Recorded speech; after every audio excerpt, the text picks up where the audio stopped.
Hello, welcome to the 9th episode of the Joydung Club, brought to you by Asian CineVision. And for the first time today, we actually have an audience. And you can hear their applause right now. Come on, applause. Man, okay, the sound effects aren't working. Doesn't matter, because I can hear an applause in my mind. And I'm wearing a cap, and I'm just going to say right now, I'm going to look into the camera too. Today's trivia question, which no one has answered in the past 2 episodes. This is disappointing because I expect Greg's family to be much more alert when it comes to the trivia questions. 2 free tickets to the New York International Asian American Film Festival. Come on. It's so easy. So I'm going to make it super easy for you. And the trivia question is going to be, what is this hat? What is this cap that I'm wearing? Just describe it. And if you're somewhere in the ballpark, which is a hint, then you're going to get 2 free tickets to the New York Asian American Film Festival. So anyway, my name is Terry Park. I'm the host of the Joydung Club, and once again, we have an amazing show. But we're going to do something a little bit different today. I don't know my own panelists. This is sad. I don't know who these people are. I want to get to know them better, and I'm sure the millions of fans that we have all over the world, including North Korea, including Kim Jong-un, they want to know, what makes Greg Kim tick? Why does he like the Lakers and the Knicks? That doesn't make any sense. Joyce, why did she start the Hat Lunch Pail blog? And then we have Jacob Greenberg today from The Dis, the founder and editor. And Symbol Lie is back to insult another city. Who knows? It could be a city outside of America. So we got a great show lined up, and let's get right to the panelists. So joining us once again from Boston is sports tweeter Greg Kim. Greg, what's the hat you got on? Same one as you, different color though. Oh, I didn't know there were 2 different colors, but I think mine's a little bit more patriotic, isn't it? It's the blue. Yeah, I guess so. They lost in the first round though, so it's kind of depressing. They didn't make it to the second round, to the semifinals? They didn't have a good team this year, so it was kind of a mess. Oh, and I heard the Netherlands made it to the semifinals. Well, yeah, it wasn't That's good. depressing. The Netherlands. I assume they're just too stoned to play baseball. Next, we have joining us from I think somewhere in Marin County, above San Francisco, is Jacob Greenberg of The Dis. Welcome to the Joydung Club, Jacob. Oh, you're muted. You're muted. Can you hear me now? Yep, you are good. Good. I could say it's Sonoma County, not Marin County. Sonoma. Sonoma. Oh, I'm sorry. Is that County. further north of Marin? Yeah, it's the county just north of it. Okay, cool. But you got a Seattle Sonics cap. What's that? I do. From the old city I used to live in. Or is it a Sacramento Kings hat? Nobody knows anymore. We shall see. We shall Definitely. see. Yeah, and thank you for being on the show, and we'll talk more about the Dis in a bit after we talk a little Jeremy Lin. Next up, joining us once again from Chicago. I'm sorry, not from Chicago, from Washington, D.C., is Chicago native Joyce Yin of Hat Lunch Pail. Joyce, welcome back to the show. Get it right, Terry. God. You move too much. You're too quick. You're like Muggsy Bogues, which I just found out is your favorite NBA player. You mentioned Muggsy.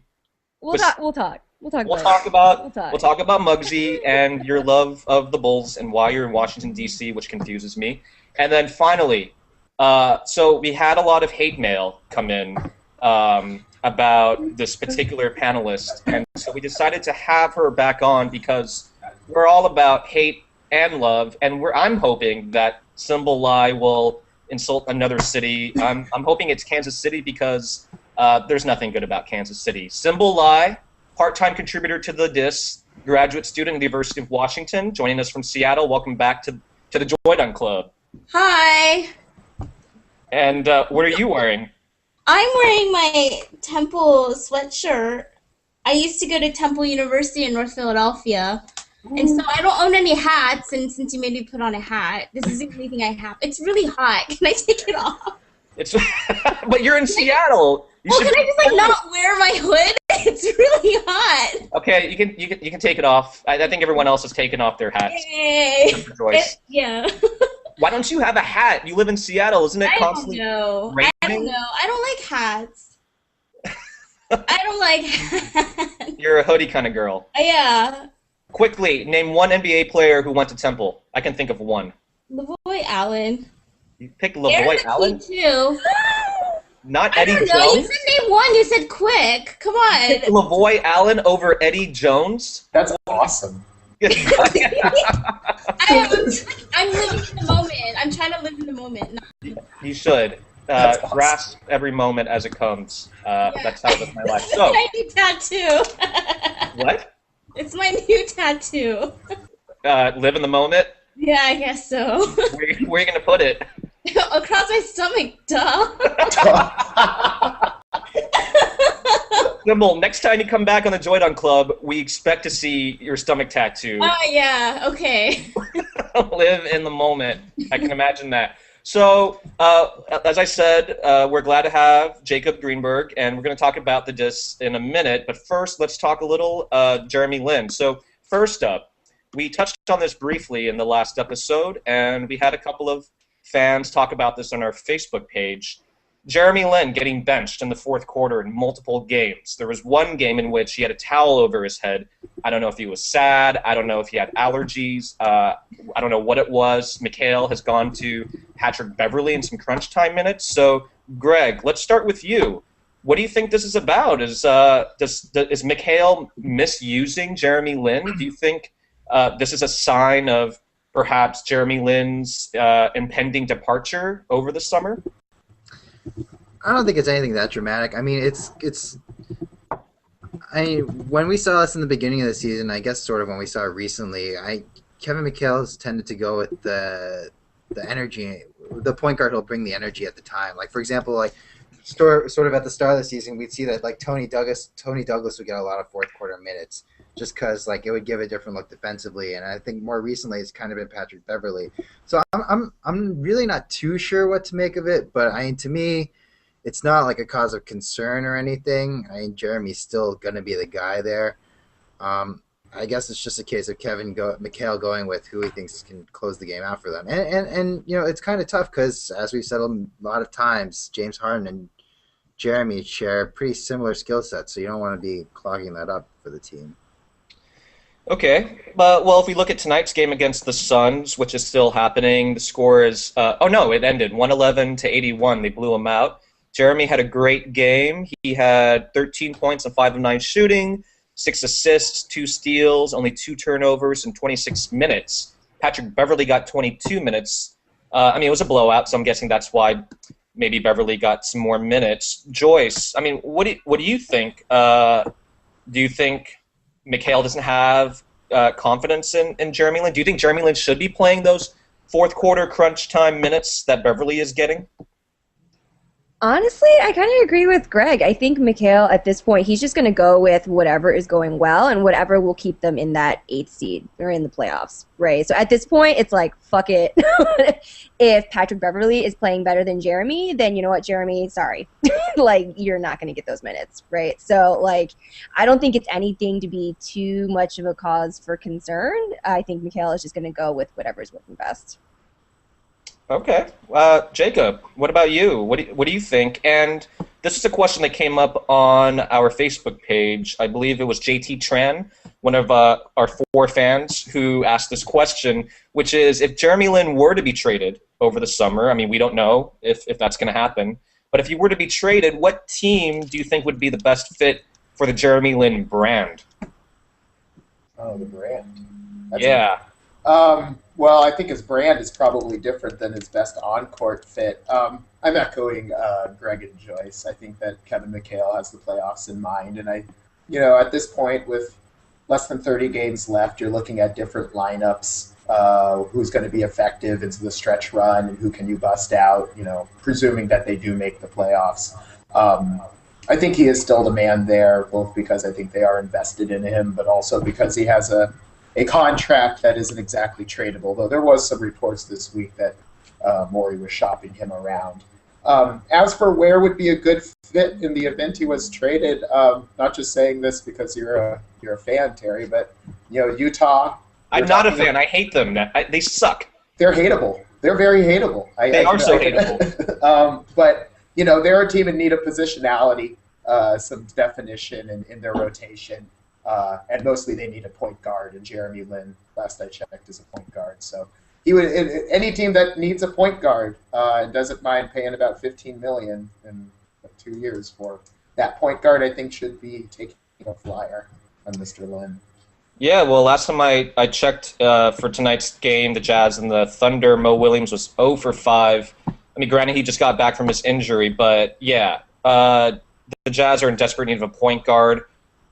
We all can play better than Earl Watson at this point, so that says something. And we're going to get into our playing histories. But Symbol, what about you? Can you think of a good fit for Jeremy in terms of both his on-court playing style and his international / national marketing potential? I don't know. I think he's doing pretty well in Houston. I think he's going to stay there. I mean, I don't think, I agree with everyone else. I don't think it's anything to get worried about. Players get benched all the time, and especially when it's crunch time, you just go to what works, right? You're not going to lose a seat in the playoffs because you have a particular, fans are invested in a certain player, right? And I actually think Houston's really, really good about it's a really good place in terms of the brand and everything. I don't think there's another place better than Houston because, I mean, I think they've pioneered the Asian market and everything because they had Yao Ming for so long and everything. And you see, with all the advertising on the side and everything, a lot of it is written in Chinese. A lot of it, they're very much in line with what's, a lot of the big businesses developing in China and Taiwan. And so I think if they put a lot of money in him for a particular reason and everything, and if they're really going to develop him as a marquee player, Houston's a place to be. Yeah, for sure. Why are you wearing a hoodie? I thought you were hot. Because my hair's also wet. Because I've been training all day. You made us wait so that you could blow dry your hair. What? I thought you were blow drying your hair. Yeah, I was just I got worried because you were yelling at me. You were yelling at me. Don't yell at Symbol. Oh my God, I don't like being yelled at. I'm Korean. I can't help it. I don't know. I was just okay, I'll just put a hoodie over it. It's in my blood to yell. I can't control the volume of my voice. And speaking of Korea, so someone just won the trivia question. Christopher Lanterman, another follower of the Joydon Club, correctly answered that my hat stands for Korea. K for Korea, which is they're in the World Baseball Championship, or they were until they got eliminated. Aww. Yeah. Go Netherlands. So that's all I can think of in terms of Jeremy Lin. Anybody else want to say anything about Jeremy? I don't think he's going to get traded from Houston. You don't think so? No, I don't. I mean, again, I think it's a combination of his contract and also that, in the end, this team is ahead of schedule. I'm not sure a lot of people had them penciled in for the playoffs even after Harden got traded to them, and they're making it work. And I think that they're still very happy with what Jeremy has provided them this season. I think he'll be in Houston for the balance of his contract. Mm-hmm. Yeah, I think so. I'd be surprised if you were gone over the summer. Jacob, let's stay with you. So, again, welcome to the Joydon Club, and I'm really happy to have you here because we had a great discussion a few weeks ago. You interviewed me for the Diss, and I wanted to return the favor and have you on the show. So first of all, can you just talk about what is the Diss? What does it mean to have an angsty NBA analysis? Why did you start the Diss? I guess so. The Diss started in June of 2011. It emerged out of I've been wanting to talk about my thoughts about basketball. I'm a ravenous fan on the internet, but I didn't really have the time or the motivation. I was kind of trudging through a PhD program in history that I wasn't having so much fun doing. And after a conversation with my friend Kevin, who's the co-editor of the Diss, I decided to put into action. So I dropped out of grad school in June of 2011, and I started. Good for you. Thank you. Yay! Yeah, I feel good about it. You did what Sybil and I couldn't do or haven't done. Well, Here. you know, Here. you guys are brilliant. You guys will be excellent at what you do, but I was not going to be a good academic. And I started the blog after that. So the DIS, I guess the DIS, it's sort of, when it's more organized, it's kind of a collective of writers. I would say we seek to use the NBA as a lens to observe sort of society at large, but also use the NBA as an anchor for multiple forms of analysis. So it's a fairly open-ended project. And, you know, we try to tackle lots of different angles and start conversations. I don't think we either argue that we're right or wrong about anything, but, you know, everybody who's involved with the DIS spends a lot of time thinking about ball. And also, I think, spend a lot of time thinking in general, so it comes together most of the time pretty well, I would say. Yeah, I've been impressed so far with the content, and yeah, definitely strikes me as the thinking person's NBA blog, a blog for people who are in grad school and who are big NBA fans, people who think critically about race and gender. You know, it's interesting because one of my intentions, actually this is from grad school, one of the things that used to bug me a lot about being an academic is that knowledge was sort of, you know, the academics felt that they had control and the best understanding of knowledge, and they would really look down on those who tried to spread it to a more popular audience. And I thought that that was one of the stupidest things I had ever heard. Why would you not try to make something that isn't immediately recognizable or understandable more legible to all? So one of the points of the DIS is to not necessarily make non-basketball fans into basketball fans, but to get non-basketball fans to sort of see the way that professional sports can illustrate certain aspects of their life in society or culture or race or religion or economics or politics or whatever you want to have. Mm-hmm. I don't know. It's hit or miss, but, you know, we're trying. Yeah, no, I think it's a lot of hits, and I feel like we have an affinity because I think we're doing sort of the same thing with Jeremy Lin. I mean, we're focusing on one particular NBA player, but using him as a pivot to talk about larger issues of power, inequality, social justice, etc. Symbol, I want to turn to you quickly because you're a part-time contributor to the DIS.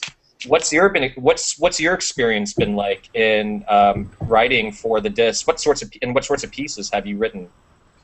I mostly wrote a lot of stuff on 76ers and stuff because they kind of fell into like just nothingness for like a good like 15 years. An existential hole. Yeah. So I mean, I think it was you know, I write mostly about 76ers. Last year was a lot of like trying to like learn, like get back into like learn the ropes again and everything. And I like it because it's kind of like the writing, the stuff that it's like my haven away from grad school, you know? So I get to write whatever I want and everything in a way that I kind of want to, you know, do it in and everything and not really have to worry about like, you know, like the nitty gritty details and stuff. And so I you know, like, I like the NBA for that reason at this particular moment and everything. And it was really because I think, I think after a while, I think like Jacob and I, like we've had so many conversations about the 76ers and they all go the same way. They all go the same way. And it's like, we just keep having these same conversations. I think the first time we met, we were like going on this stupid grad school tour and we were just like, repeating like Allen Iverson's practice. Yeah. Practice. Not game. Not game.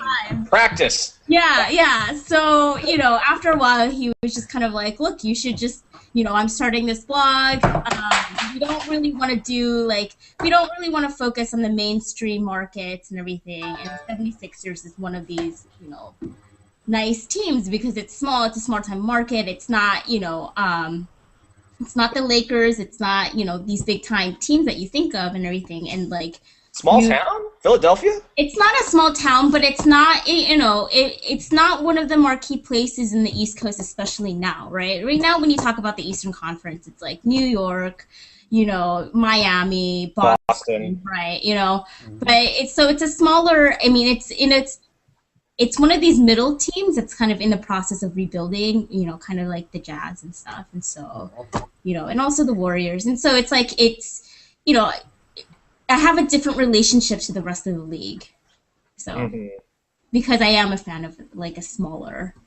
Not a smaller, but like a middle team, not a superstar team, a struggling team, a team that makes me want to cry sometimes. Yeah, I mean, I feel sad being a Utah Jazz fan, but if I were a 76ers fan, I would just jump off a cliff right now.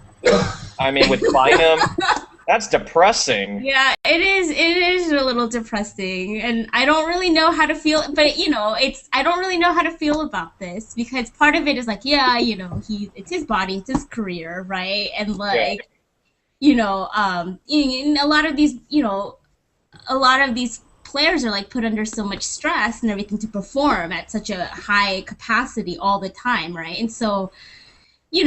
And so part of it is like, the part that's like really into like labor is just like, no, he's doing the right thing, right? But then again, I'm just like, dude, like you're getting millions of dollars, and like you busted your knee bowling. Is that what happened? Yeah, he busted his other knee bowling, and that's and so he's kind of just like raking in all this money, and it's just like, I don't really think like you're not really making a gracious, you're not projecting a really gracious effort about like working hard and coming back, not like and especially in a city like Philadelphia, those fans are not the most forgiving fans in the NBA. They kind of hate him at this point. A lot of them are just like, even if he's healthy, just bench him, because why would we give him, why come and let him play like these 15 games and stuff to play these 15 games to like increase his his signing potential and stuff. It's like, they feel a little bit like leeched on in a way. So I don't know how to feel about that, because my fan side is just like, this is not right. This kind of sucks. And then the other part is like, I wonder if I can balance the two. But yeah, I'm rambling now. That's okay. And I just thought of a segue to back to Jacob. The Warriors also have had their problems with big men who haven't produced a lot or haven't stepped on the court, like Bogut, like Andre Biedrus. So I want to kind of shift the conversation gradually to all of us, to the panelists, and what makes you tick? What made you a fan of the NBA, of certain teams in the first place? So Jacob, let's go back to you.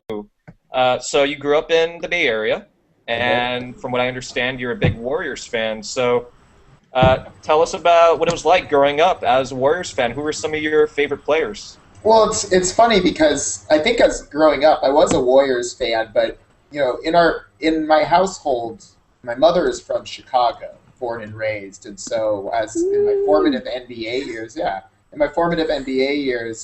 we were a Bulls house. Jordan was winning championships, Pippen was on the team, so I enjoyed both of those dynasty runs, and I would say I was more of a Bulls fan than anything, which is more commentary on the way major markets work, and But it was funny because the Warriors sort of existed, at least through the 90s and into the 2000s, and for most of my waking life, as a joke, as this sort of family joke that we all had. We were all fans of this moribund, hopeless team that could never, not only would they lose in the same way. They would build up a huge lead from their scoring and slowly give it back and then blow the game by like 8 points. But at least it would be this really fun time. So we would, kind of laugh and have a good old careless time with the Warriors. As I became a more, involved fan, that became problematic for me because, Warriors fans are sort of called loyal, and, even though their team was terrible for a long time, they always sold out the building, and, that just meant we were sheep. That just meant that we were just letting a bad owner take our money. And over time, that became dissatisfying. So the Warriors had one playoff run in 2007, which I don't like to talk about because it feels like a mirage. We dismantled the team almost immediately. No, so the season after that, which is why this season is hard, we won 48 games and finished 9th place, missed the playoffs, and then after that, they dismantled the team. So It's just really, lots of people have talked about their tortured relationship with a underperforming team. Over time, that is sort of, I've tried to shed that, which is why the Dis never was a Warriors-focused blog. I didn't really feel like they deserved my mental energy because they were so bad and not making any moves to get better. Team was sold in 2010. It's been making moves towards respectability. Knock on wood. I want everybody, I'm super superstitious, to knock on wood for me that they're going in for a playoff run this year. And so I kind of feel, I mean, there's a lot that can happen, but I feel vindicated. I mean, all I want this year is the playoffs. We could make the 8th seed and get swept. But all I want to do is finish in that top 8 because that will be the first tangible show that there's a plan. So it was funny, when I was younger, I was a fan of the good team, and I was a fan of the greatest player in the team that everybody was watching. And I'm ready now as a quote-unquote adult to have a team that I can actually be proud of. I think this kind of gets at what Symbol wants with the Sixers and with Bynum, and I'm sure, what Joyce and Greg want with their respective teams as well. You just want to be able to root for meaningful basketball. You want the game, your team's games to matter. And knock on wood, we might be there. Yeah. I have a good feeling that the Warriors will snag a playoff spot. The Jazz, I'm sure, going to drop into the 9th, 10th seed. But so you said you mentioned growing up as a kid being a Bulls fan, and I wanted to show a photo that you actually posted on our Joydon Club page, in which you won a ticket to the Golden State Warriors game a couple months ago. And yeah.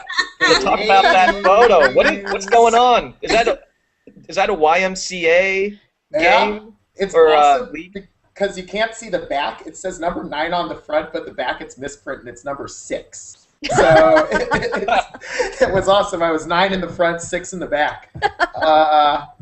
Yeah, I love basketball. If I could play any sport well, it would be basketball, and I still play with some regularity. I do what I can, I guess. What kind of player are you? Are you an inside post-up player, or? I've described myself as a 5'9" Danny Fortson. I mix it up down low, but I have no real offensive skill to speak of, and I fancy myself as a short, squat point forward. I'm a biracial, shitty Euro forward. It's a terrible life to be. Well, let's talk about what was it like. What was it like growing up as a biracial Danny Fortson-like player in Sonoma County? Oh man, I killed it on my in my suburbs. Man, look at that gut. I was just shoving kids out of the way. I loved it. I loved playing. Yeah. I don't think nobody asks to be where they're from. I'm actually living in my hometown right now. This has been, I'm going to get mushy. This has been a wonderful basketball and personal season for me because I've been in my home space, my locality, as my team has been relevant. And I've been there as I see people starting to wear Warriors jerseys, as people are starting to pay attention to the team. More people know that I'm a fan, so they're saying, hey, Draymond Green had a great game. And it's amazing that people in the land of Buster Posey, in the land of Colin Kaepernick, in the land of Frank Gore, a team that went to the Super Bowl, of the world champion Giants, people are starting to mention the team that nobody cared about. And that's a wonderful thing. This is why we got to make the playoffs, because I'm going to be crushed if we don't. It's just, it's amazing how meaningful a relevant team and relevant basketball can be, and what that means to you. And so my Warriors jersey's over there. We should have worn jerseys instead of hats, because I could have busted out my Barkley. I could have busted out I could have busted out anything. Barkley. But in any case, that's how I became a fan of the Warriors. I loved being a Warriors fan down here, and it's fun being a Warriors fan right now. Yeah, for sure. This is a good time to be a sports fan in general in the Bay Area. Absolutely. And, I'm guessing the Warriors will probably get the 8th seed or maybe the 7th seed. Do you think they could win a game or two against the Spurs? Or who do you think they match up better against, the Spurs or the Thunder? Nobody matches up well against the Thunder. And the Spurs have enough. The funny thing about the Spurs is that there's this narrative of them being, don't count out the old guys. They're always going to be in it. Everybody writes them off. But the fact of the matter is they haven't really won anything since 2007. which was the last year that they went to the finals. Last year in the conference finals, that was the furthest they had gone, and they won the first 2 games but got swept out of the next 4. So I think the Spurs are always liable to lose in the playoffs because that's what recent history has shown. I would like Steph Curry in the battle of bad ankles. I'll take Steph Curry's bad ankle over Tony Parker's bad ankle because he messed up his ankle bad.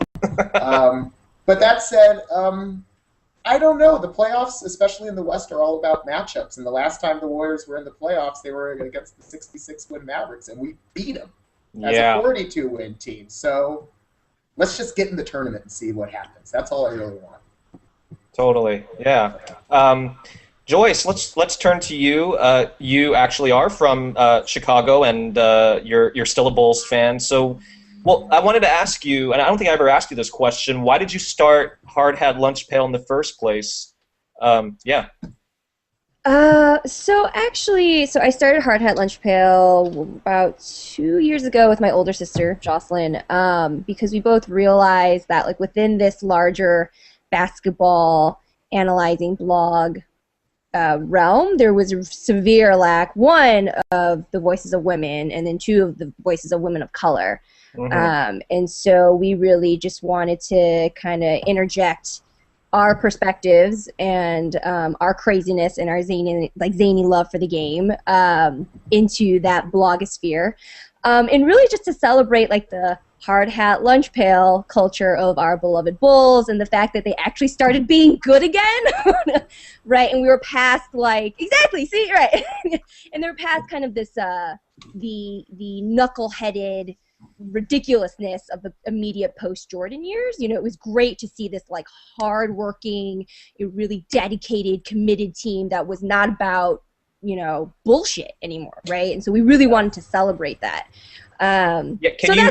Is there a player right now on the Bulls team that embodies that hard hat lunch pail ethic? So if you've ever watched a Bulls game with the Chicago Bulls commentators, which if you're not a Bulls fan, I don't recommend doing. I like Stacey King.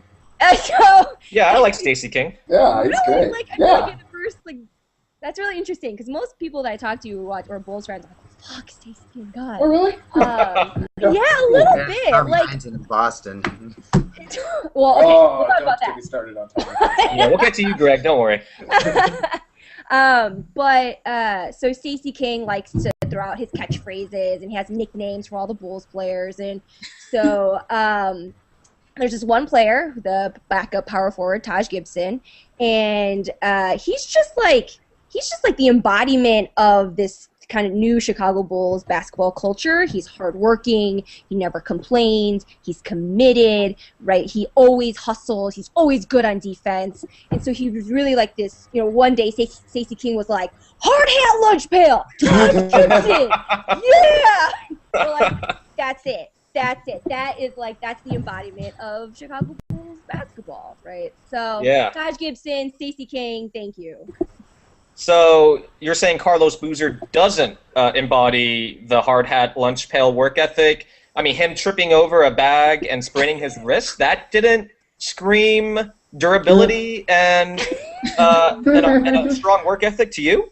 Oh, because when he misses the switch on defense or, says, go grab that rebound, Joe, because I'm not going to get it. Yes. And, He doesn't want to get dirty. He's, I mean, I will hand it to him. Like, for all the shit that he's gotten and all the amnesty talk that he always gets, he never complains. Like, he's always speaks very highly of his teammates, of the coach. Like, you never hear a peep out of him. So, in that sense, yes.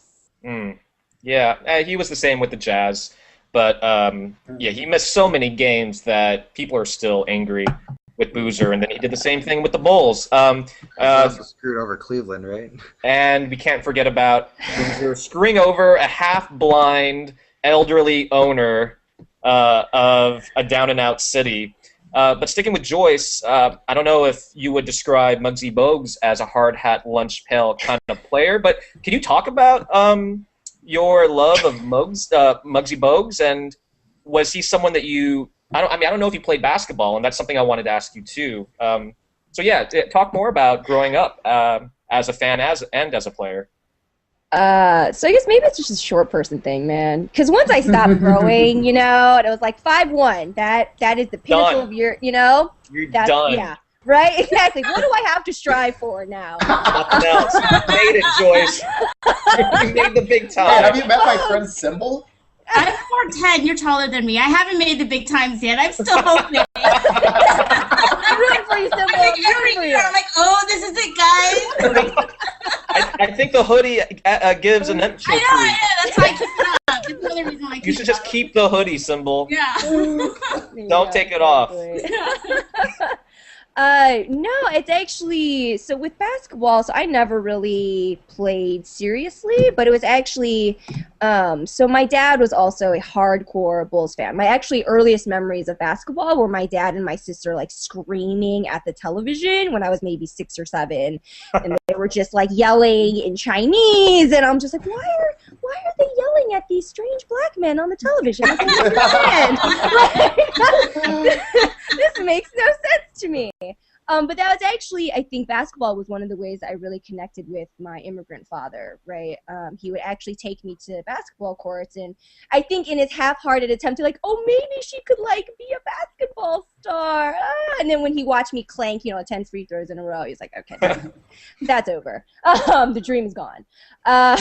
You were no Jeremy Lin. No, Jeremy Lin. Nope, not quite. But that's I think one of the ways I got into basketball, and I was able to connect with my family on a whole different way that I hadn't been able to before. And so I did try my hand at basketball, but it was just not in the cards. So I do have this deep respect for Muggsy Bogues because man did it. He made it happen, right? He had a long career. Exactly. Mad respect for that man. So, you know what? From a short person to another, I just tip my hat to you. So Much respect, yeah. And so earlier you mentioned being a woman of color, which is one of the reasons why you said you started Hat Lunch Pail. So Symbol and Joyce, what's it like being not just women of color, but Asian American women fans of the NBA? Have you gotten some weird looks or strange comments from other Asian American women or Asian American men? Do you, what's it been like? I think people just don't really expect it. I think they just it's completely outside of the realm of imagination, right? And so it's like, yeah, they just don't expect it, right? And when you start it doesn't take a lot to surprise people. So when you actually say anything coherent that's like, oh, she actually follows ball, right? She's not just reading, she's not just talking about the Heat in LA, right? Or she actually knows what she's talking about when she's talking about Heat, it's it's just holy cow, so you kind of get I get the vibe that it's kind of she's off limits now, So it's either off limits? What do you mean? It's they look at you like you have 8 heads. Yes. Yes. What the hell is this? You're crazy. You're a Medusa. Yeah. So it's this weird you're either too masculine at that point or you're just crazy, And so it's a weird space to navigate, I think. And it's either you're vying to get heard, right? Because people are what the hell does she know, right? Or it's oh my God, she's nuts. Symbol. Do you ever? Go ahead, Joyce. Go ahead, Joyce. Oh no, because I'm curious if you ever get the look I'll be at a party or something, right? And I'll be talking to some guy. And he'll bring, we'll start talking about basketball, and so he'll ask me a question, and then I'll ask him, so who's your team? Did you see the game last night? And bam, bam, bam, bam, bam. And he's just he doesn't know what to do. He's whoa. Okay. And I'm I thought you wanted to talk ball. I was ready. You clearly were not ready. So, get on your game, right? It's just, guys just, I feel guys in particular just don't, guys, men and women just don't, exactly, they don't expect it, and they're so surprised, and then guys are oh, you don't, think he's hot or something? I'm right. would you ask a guy that? Why are you asking? Right. And why are you assuming that I'm straight, too? I am, but you shouldn't assume that I am. Hold up. Anyway. Yeah, I mean, what I get usually is the guys who talk ball and everything, they want to like one up you and everything, and so they just start spitting out a bunch of like statistics and stuff, or they just have like they're kind of boring, so they like like so they'll just start spitting out statistics, and it's also their fandom is just conforms like so nicely to like whatever the popular trends are, right? And so it's like, yeah, of course you think Kobe's the best player ever. Blah blah blah blah blah. And they'll start be like, and then you'll just be like, well, but he's a total dick. Like,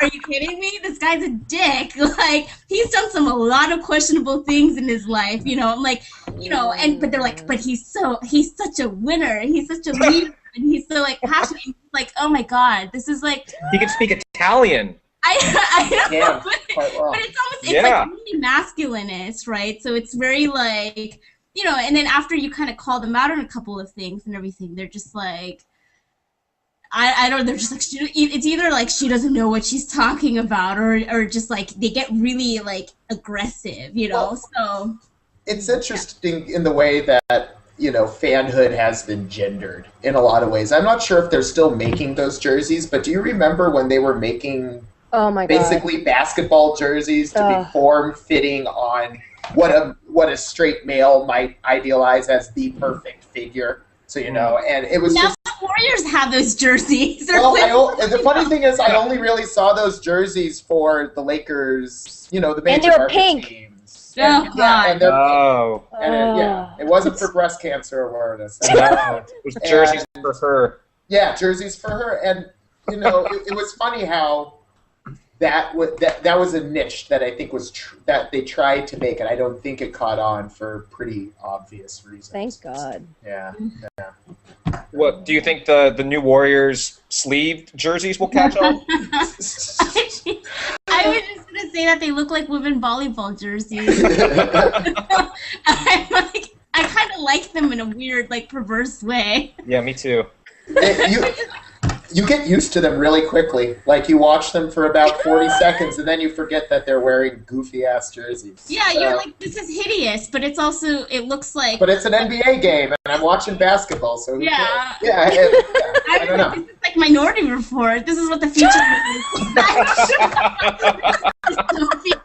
This dystopian future. Oh, my God. So I get, like, really into it after a while. I was like, yeah, they're, like, running around in volleyball jerseys. It's funny because clearly Klay Thompson, who's the starting shooting guard for the Warriors, hates them. Spends the entire game tugging on his sleeves. It's like, nope, they're not going to come off. Klay, they're sewn on the jersey. And he, I don't think they're going to catch on. But they are playing him in the college. I don't watch college ball, but I feel a few college teams are wearing them. I mean, more college kids wear T-shirts on their jerseys too, right? Right. So it's not like as. Ugh. It kind of looks the same. I Dwight mean, Howard was wearing like a snowsuit under his uniform this He season. wants So them really bad. He's God, like praying that the Lakers get sleeve jerseys. the word of the season is accessorize for Dwight Howard. hey, speaking of the Lakers, so let's talk about Greg. Greg, Yeah. what is going on with your love of the Lakers and the Knicks? You grew up in New York, right? Which one do you want to talk about? Because the Lakers one's actually pretty simple. I mean, the Lakers. I like the Lakers are my secondary team, or like they're one of the teams I like now because I'm like in Knicks exile. Because I didn't have a playoff team in the late 2000s. The Knicks just would not make the playoffs, and it's like, okay, all this great basketball is going on. Like, who the hell am I going to support? And I think that was the year maybe where Spike Lee's movie Kobe Doing Work came out. Like, I was never like a huge Kobe fan like before those years, but then I watched that, and like that's the movie where he's basically mic'd up for an entire game against the Spurs, and you just got this insight into Kobe's like basketball IQ. And then I think like also some articles came out that talked about his like ridiculous work ethic, and like stuff like that comes out all the time. And like for me, like I sort of when I played basketball in high school, I didn't play varsity, but like when I was playing from middle school through high school, I felt like I was really just playing and going through the motions. I never thought like cognitively about like my game on the court, but like seeing that, I think once I got to college and I was playing at a much more recreational level for whatever reason, I started thinking about the game much more like X's and O's. And just seeing Kobe's basketball mind and like the work that he puts into his game just made me think, okay, like I like him more than LeBron. Like that sort of settled the argument for me. And I was like, okay, I'm gonna back this team. Like I thought the Lakers were entertaining enough, so I just sort of backed them. And I had a close friend who was also a big Lakers fan, so that kind of tied into it. So they've always been like my secondary team past that point. But the Knicks thing is just, it's a whole different hot mess. But before we talk about the Knicks, so it sounds like you're the guy that Symbol is talking about. So that's why I was kind of cringing when she said that. But a much more sophisticated version of that, because it's not just saying, oh, like Kobe's a great, oh, he's like whatever. I mean, that movie gave you insight into that, and like just watching the Lakers is just sort of, especially when they've struggled this season, it's sort of fascinating to see like what works for them and what doesn't, and just like the things that Kobe can do on the court.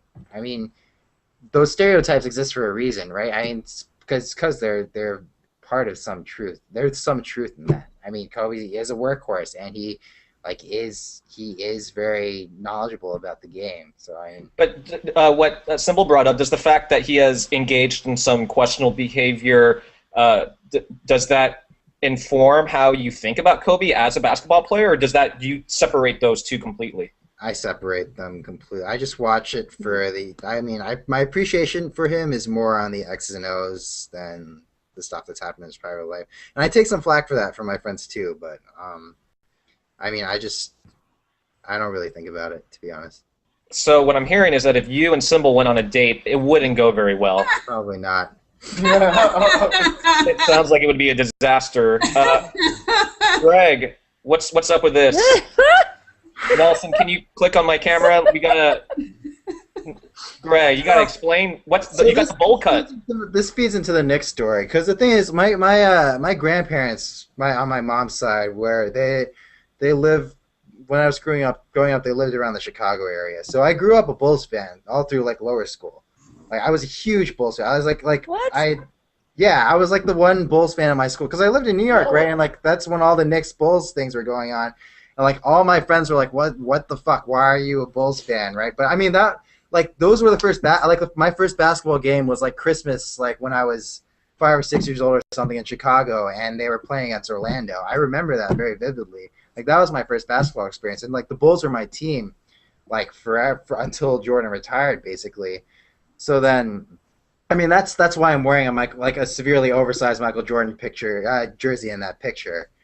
But the thing with the Knicks sort of started for me, I think, strangely, I think it was the Antonio McDyess trade, because like I went through this period in my life where I was just playing basketball. I didn't pay attention to the NBA, and then like this trade sort of made the Knicks like something again, and I was like, okay, like I guess I'll start paying attention to the Knicks. And then like that sort of heated up again when incidentally Stephon Marbury came to town. Like that's why I tell people like my life has been a living hell, because I started being a Knicks fan when we got Marbury.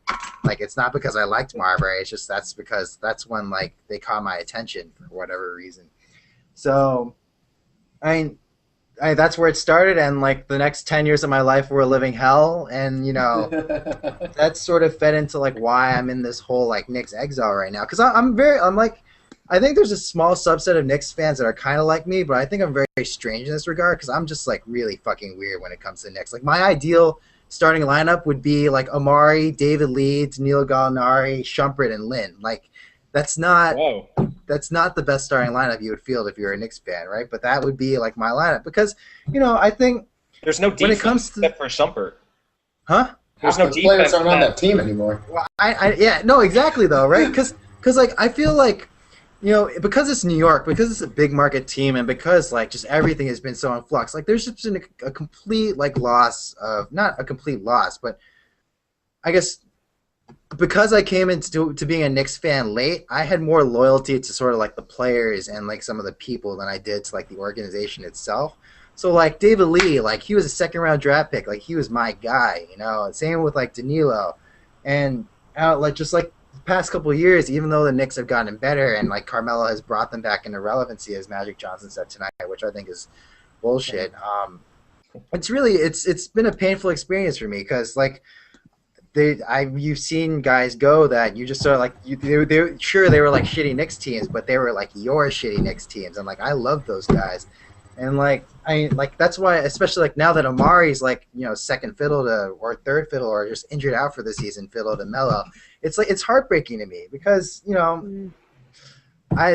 there were Knicks teams that I really loved, and like this wasn't one of them. I mean, the day the Melo trade happened, I was just like, we're never gonna win a championship. I did not want Carmelo Anthony, and like, and I guess like so that's why like the most heartbreaking thing for me, and like why I'm in Knicks fan exile is because like Jeremy Lin was finally like, okay, I got like one of like someone who's like our guy, like a New York Knicks like product, who's like carrying this team back into like he saved the season last season.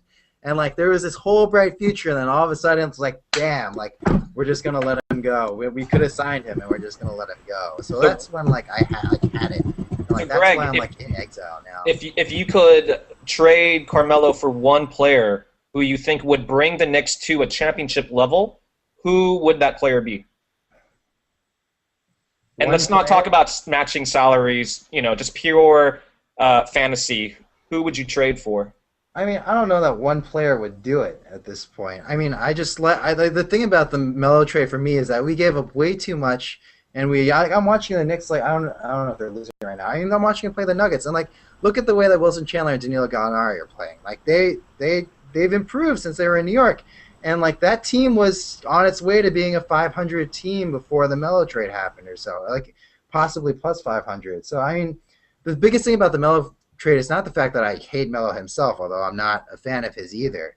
It's that we gave up way too much, and I would not, and like especially considering that New Jersey traded like nothing for Darren Williams the next day, like that was extremely frustrating for me. Wait, nothing for Darren Williams? I mean, it wasn't nothing, but it was like Devin Harris and Derek Favors compared to Wilson Chandler, Danilo Gallinari, Timofey Mozgov, like everything. They traded everything.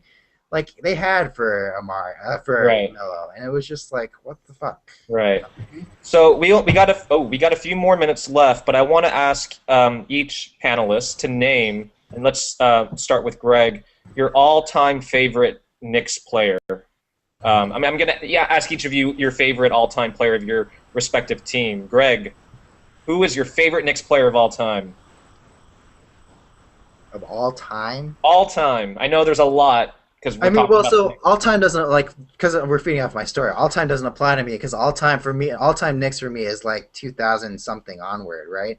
So then I guess it's got to be. I mean, Jeremy Lin's the cheap answer here, right? Yeah.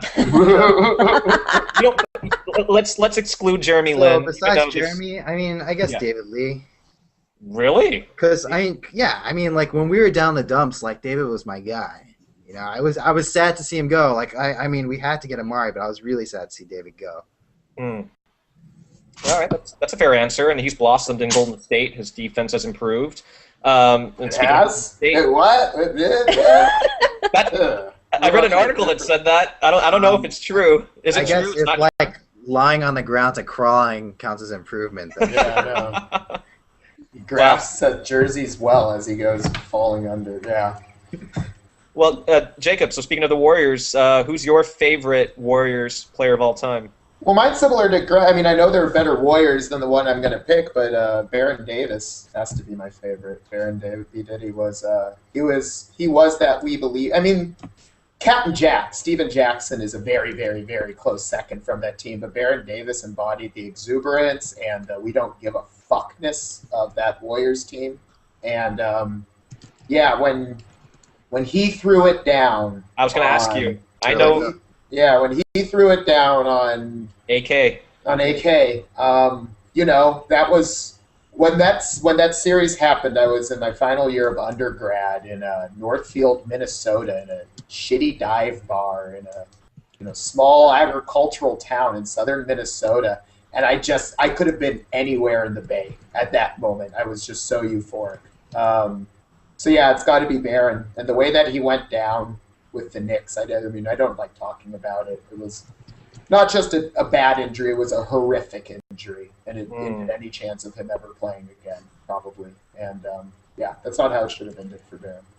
Yeah, an unworthy exit for a worthy player. But even being a Jazz fan, I still remember that dunk over AK-47. But I loved it. Just the swag factor, Right. not just the dunk itself, but afterwards, Steven Jackson, a little dirt off the shoulder of Baron Davis. You saw Adonal Foyle's reaction on the bench. It was great. And, the Warriors are a close second favorite team for me. Being in the Bay, it's hard not to get swept up, especially this season. You don't like any of the Run TMC players? I like the highlights I see on ESPN. I was too young for that. That's not my history. That's my history is of failure and pretty much irrelevance as I've been paying attention to the Warriors. So Run TMC seems like a really cool cultural movement. It seemed like it was a lot of fun, but I have no clear memories of those teams. And because I remember it, I just outed my age. Joyce, let's just move past that. Let's forget that happened. Sounds like you're a big fan of Taj Gibson. Would you say he's your favorite Bulls player of all time? Would you go for the obvious choices or something surprising? Horace Grant. Horace Grant. Steve Kerr. Judd Buechler. Eddie Curry, obviously. Wennington! The Canadian. I feel like it would be so easy, right, to, Yeah. for the obvious answers. But Right. my favorite player was probably Joakim Noah. The player that you would love to have on your team, but you hate if he's not. And I just love him because he's always working hard. Like, he's always showing energy on the court. Like, he just works hard all the time. But he's also a smart player too, right? Like, he's not just this big guy lumbering on the court. Like, he knows how to pass super well. He knows how to play defense. Like, he's great. And he's like the heart and the soul of the Bulls, right? Like, yes, Derrick Rose is the unquestioned leader, but Joakim Noah, like, he's the heart of that team. And it's like, but what I also love about him is that on the one hand, like, he does whatever the fuck he wants, right? Like, he'll wear whatever he wants. He will say whatever he wants. But on the other hand, he does have this sort of, he's sort of conscious in a way, right? So, like, when he used the word fag, I think, against the player, really? I think it was last season. Yeah, the fans were really, like, heckling him, and you saw him, like, mouth the word. And as opposed to, like, when Kobe said it and kind of half-heartedly apologized, like, Joakim Noah, when he came out with his apology, he was like, I'm so sorry I said this. Like, I really mean it, blah, blah, blah, blah. And, like, you could tell that he was really sincere and genuine in his apology. And it's just like, he gives a shit, right? Like, right? Like, it seems like he hasn't let that money get to his head, even though he's got this sizable contract. But I also actually, Terry, like, we didn't ask you, like, your early memories of basketball. And so, like, I wanted to ask you that, like, before and kind of move on. And, like, you mentioned your run-ins with, like, Karl Malone, and I'm, like, so intrigued by this. I really want to know. We're like this. Like BFFs. So, I mean, I don't know if we, like, have You time. have to tell the story. Yeah, man, you gotta, come on. It's a good story. Oh, they could just read. They could go to the Dis and read the great interview that Jacob put together. Okay, quickly. So, I was 7 years old. I just moved to Salt Lake from California, unfortunately, in the middle of Mormon land, and we're by a 7-Eleven. We lived like a block away from a 7-Eleven, and I was with some friends, and they said that Karl Malone was at the 7-Eleven. And I think at that point, I kind of knew who he was. He was like, I think he was in his second year with the Jazz. It was, again, I'm going to out myself. It was 1986. So we quickly ran over to the 7-Eleven, and we saw a massive black pickup truck in the parking lot because Karl Malone was a redneck. And so we knew Karl was there. So we ran into the 7-Eleven, and my friends abandoned me and hid in the candy aisle, and I was left in front of this massive 6'9", 250-pound black man from Louisiana. I was about 1'3", barely popping out of the ground. And so I came up to him and I said, "Hi, are you Karl Malone?" And he said, "Yeah." And, just like that. That was my Karl Malone impression. I said, "Can I have your autograph?" And he said, "Yeah." And Then he proceeded to write his signature on a piece of paper, gave it to me. Then he gave me a $5 bill and said, "Here you go. Go buy yourself a Big Gulp."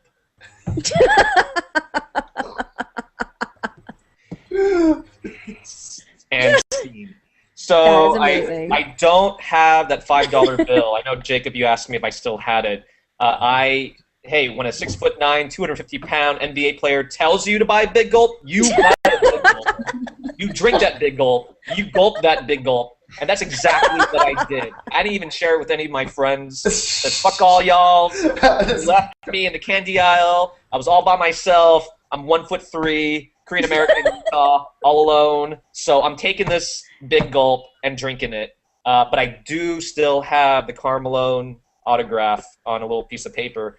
And I have another quick story. I don't know if people have heard of Thurl Bailey, 6'11", small forward, played for North Carolina State, had some good years with the Jazz. So our family owned a candy store in the mall, and apparently Thurl Bailey came by to get some candy, some nuts. And my mom said that he asked her to dance, and that they started dancing to the mall music in front of the candy store. So I just had this image of 6'11" Thurl Bailey and my mom, who's about Symbol's height, dancing. I mean, sort of like a joke, right? Just kind of being cute. And my mom's very cute, so yeah. And then I got an autograph from Thurl Bailey, and I have an autograph of Mark Eaton, 7'6" center. And I ran Mark into Eaton. Mark Eaton. Mark Eaton. Mark Eaton. Mark Eaton. The Mark Eaton. The Mark Eaton. The Mark Eaton. Not only did I get his autograph, but in 2008, I ran the Davis Turkey Trot, and lo and behold, I see this massive white guy standing amongst all the other runners, and it was Mark Eaton. And I had to go up to Mark Eaton, and I introduced myself. I said, "Hi, I'm from Utah," and he was actually interested, and we had a nice chat. He said he was just there for his friend. And then he told his other friend, "Hey, this guy's from Utah." So I met the legends, the legends of the 1980s Utah Jazz: Karl Malone, Thurl Bailey, Mark Eaton, Symbol. I know your favorite player, of course, 76ers, is LaVoy Allen, so we could skip that question. You insulted the entire city of Seattle in the last episode.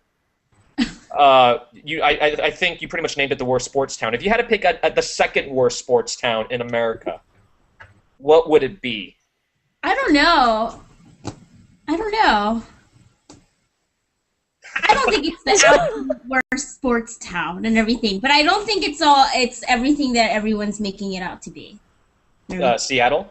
Yeah, I don't think it's everything that everyone's making it out to be and everything, and I think that it's a weird, once you live here for a while, you realize it's a weird city and everything. Like, everyone thinks it's like, it's definitely got a really nice image and everything, the quality of life is really great, people are really passionate, whatever, right? But you live here for a couple years and you're just like, this is like really weird. It's weird. Like, the politics are weird, the racial politics are weird, the dynamics are weird, the people here, the way that they relate to each other, like, it's very weird. I don't know how else to explain it. The music that comes out of Seattle is weird. What? The music that comes out of Seattle? Don't get me started on Macklemore, man. Yeah, I was just don't get me started on that guy. The whole city's like just in love with Macklemore and everything, and that's kind of like that kind of. Who's Macklemore? That kind of like energy. That's Terry. Where have you been? Yeah, he's on every NBA commercial now. Yeah, that's kind of what. That's how. That's just kind of like I don't know, Jacob. Like, it's kind of like prototypical Seattle, right? Like, that just kind of for me like embodies. Seattle is in both weather and sports a fair weather city. I feel very comfortable saying that nobody goes to Mariners games right now. Yeah. But as soon as the Mariners win a bunch of games, there's going to be a bunch of people who've been claiming they've been going to games for years. Yeah, and the same thing with the Seahawks and everything. And like, it's weird because it's a soccer town. Like, last weekend, I think the soccer team had their season opener and everything. And I literally I want to say like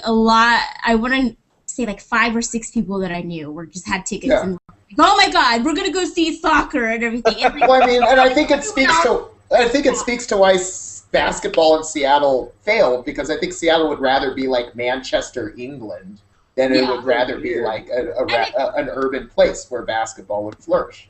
Yeah, and I mean, that's like the legitimate sport that people can literally, like, they can fully get behind without being like, oh my God, you like football? Oh my God, you like, oh my God, you like basketball? And, there's like, that's the only sport that you can fully get behind in Seattle without getting, like, coming across, like, eye rolls and stuff. And so I'm like, Sherman Alexie wrote a brilliant indictment of youth soccer in Seattle and the way that youth soccer like played a role in killing the Sonics. And it's the way that, people love soccer because that's what they play in the high schools there, and that's what they see people doing. And so it was very suspicious that as soon as the Sonics, there was less grief about the Sonics leaving as much as there was celebration that the Sounders were. I mean, definitely there's sorry to cut you off. We gotta wrap up the show very quickly. We're nearing the 1 hour mark. Do you want to say that there's? Wait. Okay, I just wanted to. Go ahead, Sybil. Okay. What?